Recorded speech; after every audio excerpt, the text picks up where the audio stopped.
Hi, today we'll take a look at this Fiskars rotary cutter. First, let's start with the build quality. So here we have a nice silicone handle that prevents the hand from sliding around. Also the branding here, quite minimal, so that's great. Also on the other side. Now the rest of the build seems to be made out of relatively cheap plastic, so that's a bit unfortunate. They could have gone with something a little thicker and more qualitative feeling, because this I don't think is ABS and it could be improved, but who cares? The important part isn't the plastic, it is the blade. Now the blade here I've already used on some projects. I can say it cuts really nice. I can't yet say on the durability because I've used it for like 2 or 3 leatherworking crafts. But for the moment it has always been a really nice experience cutting with this. To access the blades, you'll have to push on this lever. Now the blade is out, and to make it retract there is a button here that's spring loaded, so the blade goes back inside. Really quick and easy to use. To change the blade there is this thing, let's see.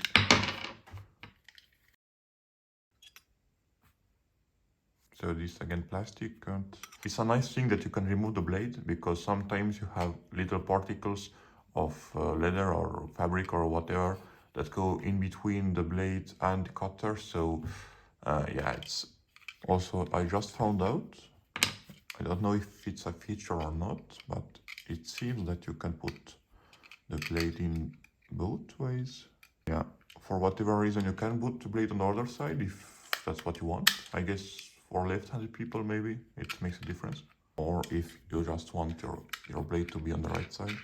Now for the user experience, when I've been using it, there's one little flaw that I found, but I guess it's the same for all rotary cutters. The thing is, when you activate the blade here, as you can see, there is only a small distance between the edge of the blade and the body of the tool. That distance is around 5 millimeters. So that means that the maximum thickness of material you can cut is 5 millimeters, because otherwise the edge here will just stop the blade from going in further.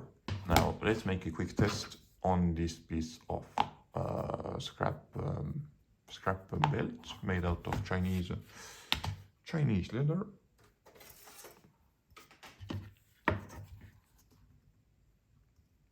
Now, of course, for people who don't know yet why you would need a rotary cutter instead of a usual cutter, the thing is that with this one, the motion that you're using to cut is away from yourself, so that's one thing.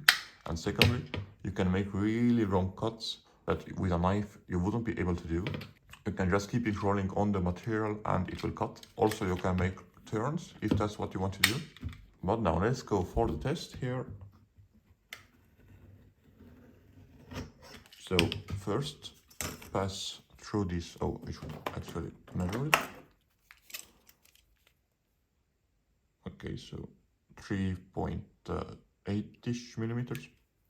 So first pass through this one, and it's like halfway through. Let's now make a second pass, and a third one, and a fourth one. Okay. And here we can see the cut. Usually it takes like 1 or 2 passes when cutting materials that is less than 2 millimeters. Here it's a bit more, and there's different layers, so it takes longer, but as you can see the cut is really clean. But I'll just demonstrate the limitation again of the 5 millimeters.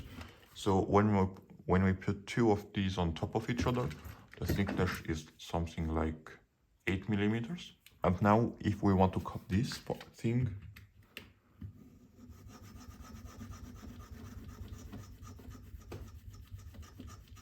the blade goes only through the first one, and now the white thing already is preventing the blade from going down further. So the maximum thickness is like this that you can cut. So yeah, that's one thing to account for.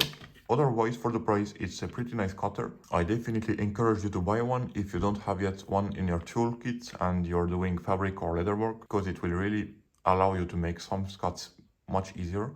Fiskars, if you are seeing this video, it would be nice to have maybe some better plastic here. Thank you very much for watching this video. If it helped you, please leave a like and subscribe down below. Take care and have a nice day. Bye bye.